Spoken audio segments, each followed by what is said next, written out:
Uh, all right. So let us just fix some things so we can get started.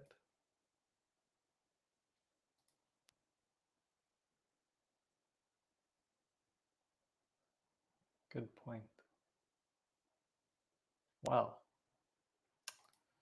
let's just jump into it.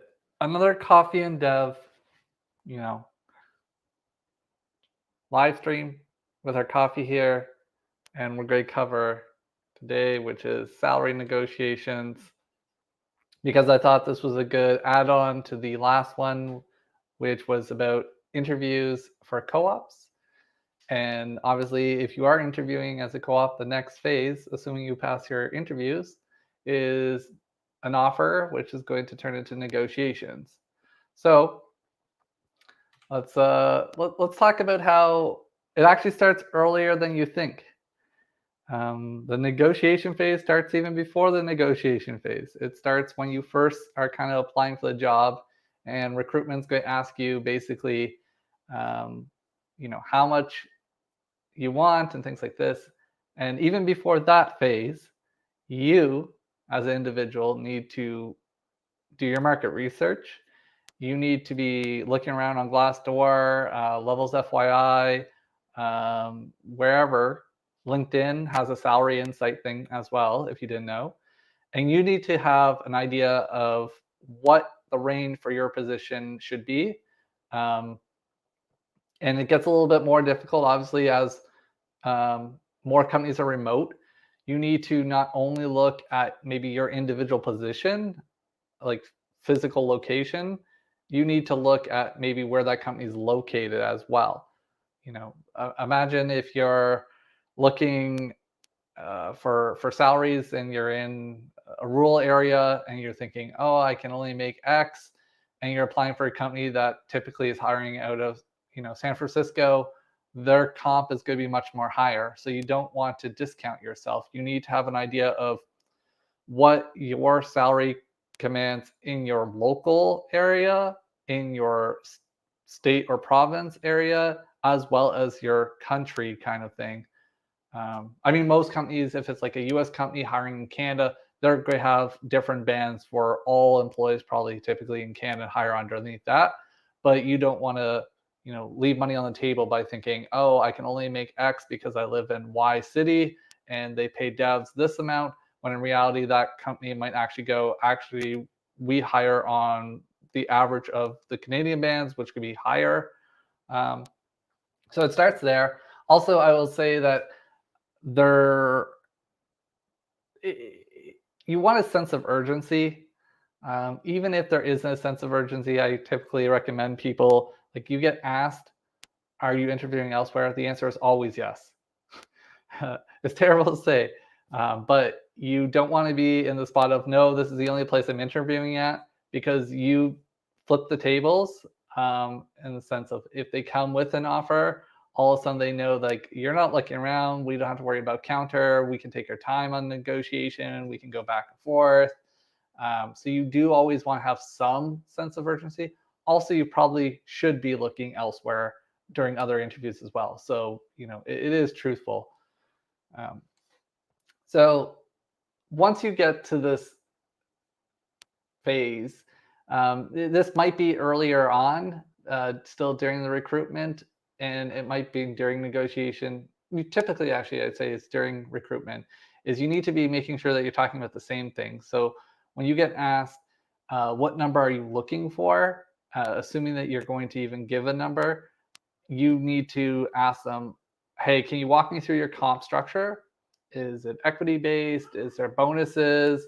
Is it heavy on salary? Is it mostly just base comp? As well as, you need to be asking, are we talking about my base salary, or are we talking about my total compensation package? Because you don't want to give your base salary and they're thinking that that's your total comp package, because all of a sudden you're going to get an offer that looks a lot less than what you thought in your head that you were going to get. So making sure that you're talking the same language with them is definitely a thing. Like, you can go as deep as you want here. How often? What structure are the bonuses? What percentage do you typically expect in the bonuses? Is it performance based or is it company wide based?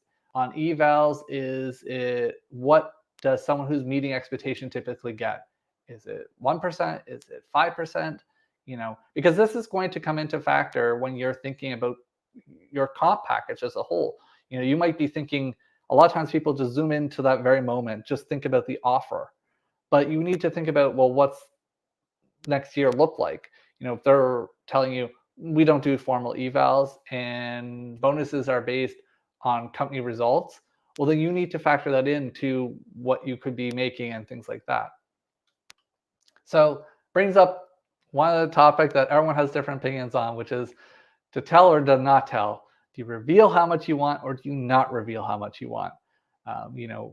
Recruitment early on is going to ask you, like, what are you looking for? What range are you looking for? And you don't need to say anything. I mean, the risk is that you get all the way to the end and you get lowballed and you wasted that time. And then you are honestly out of the company's range of hiring.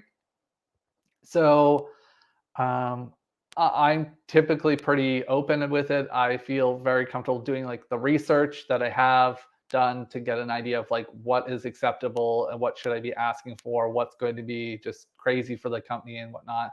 So I typically just kind of come out, but what I will say is you don't want to give a range that puts you in a position of not accepting it. Like, let's say that you want $100,000 and you come in and you're like, well, my range is 90 to 110. And you might be like, oh, they'll just probably pick the middle number. Well, what happens if the company comes back and offers you the lower end? So now you're not even getting the offer that you actually want. And you're going to have to put in all this additional work on negotiation and, all this. And maybe it's just like you come back and you counter with, hey, I want 100K, and they go, great. But I would rather be in the spot of saying, hey, my lower end is 100K and, my range is 115. And if they come back on the lower end, okay, we can negotiate it up if I want to do that. Or if they come in at 107 and meet me midway, it's like, actually, I just bumped up 7K on the offer just by setting a range. So this is personal, up to you. Some people don't want to waste the time and get to the end and find out, hey, I'm way out of their bands. They're not going to be able to even meet me halfway or anything on anything. God damn it, cats.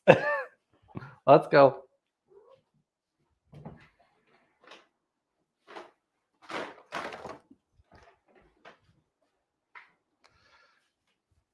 Wouldn't be a live stream without some live action. So the next is negotiations. You have to realize it's a negotiation. Negotiate. When the company comes with an offer, I've worked at many companies and done many hirings, and I've interviewed at many companies, and I will say that I think a lot of people have this resistance to negotiating. So they're worried that the company's going to walk away. Like, oh, I got an offer for 100K and I can't ask for 105 because what happens if they just walk away? The company is not going to walk away. If you make a reasonable counter, the company is going to either just straight up tell you they cannot do it, or here's what they can do, or maybe we can't do that, but we could do this. I have never seen a company totally walk away. It doesn't mean that it won't ever happen. But my argument to people is, honestly, you probably don't want to work at a company that isn't willing to negotiate within reason to what you're asking. I'm not saying that they're going to be able to match what you're asking.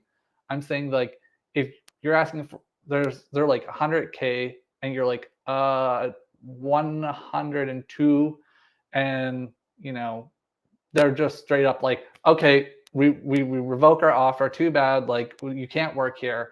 It's like, whoa, like, that's probably not a company you want to work at. But we get in our heads that, like, oh, like, I either sign or I don't sign. And I think people, especially early on in their career, leave a ton of money on the table by not realizing, no, this is a negotiation. Like, you could move up more.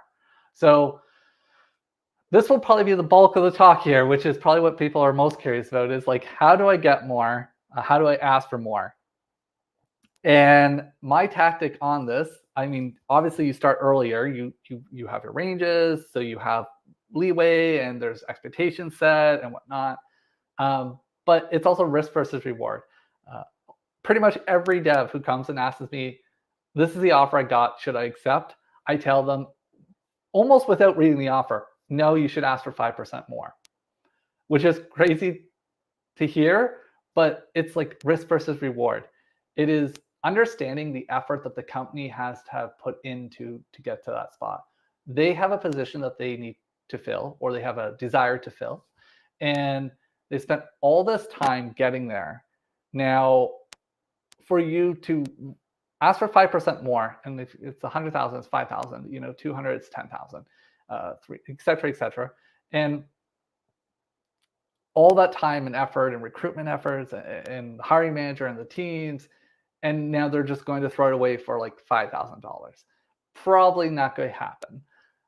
So I typically just tell people like, and even if it's your golden offer, I've had people bring me offers and they're like, it's everything I asked for.